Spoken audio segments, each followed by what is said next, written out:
ఓం శ్రీ మాత్రే నమః. శ్రీ పరాభవ నామ సంవత్సరము మీనరాశి సంవత్సర ఫలితములు.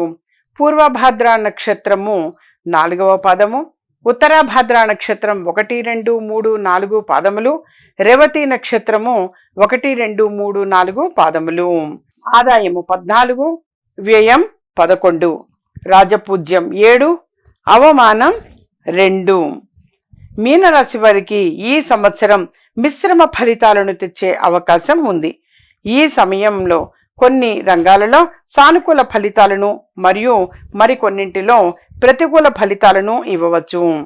మీరు జీవితంలోని వివిధ అంశాలలో సవాళ్లను ఎదుర్కోవలసి రావచ్చు. కాబట్టి విజయ మార్గంలో ఉండటానికి జాగ్రత్తగా మరియు కష్టపడి ముందుకు సాగడం ముఖ్యం. మీరు మీ కెరీర్లో సమతుల్యతను కాపాడుకోగలుగుతారు. మీ ఆరోగ్యానికి అనుగుణంగా మీ బాధ్యతలను నిర్వహించుకోండి మరియు మిమ్మల్ని మీరు ఓవర్లోడ్ చేసుకోకండి.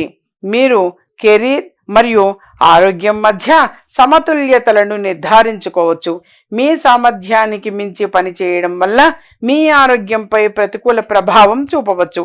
ఆర్థిక పరంగా రాశి ఫలాలు 2026 అనుకూలమైనదిగా పరిగణించబడుతుంది. ముఖ్యంగా సంవత్సరం 2వ సగం ఇది మొదటి 6 నెలల కంటే ఎక్కువ ప్రయోజనకరంగా ఉంటుంది.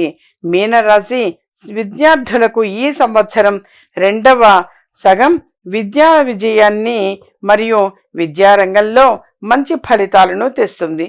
ప్రేమ మరియు వివాహ సంబంధిత విషయానికి వస్తే జూలై నుండి డిసెంబర్ వరకు సమయం చాలా శుభంగా ఉంటుంది.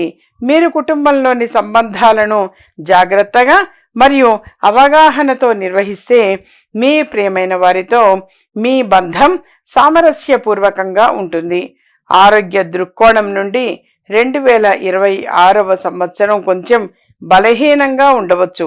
కాబట్టి మీరు ఏడాది పొడవునా మీ శ్రేయస్సు పైన ఆదాయపు శ్రద్ధ వహించాలి అని సలహా ఇవ్వటం జరుగుతుంది.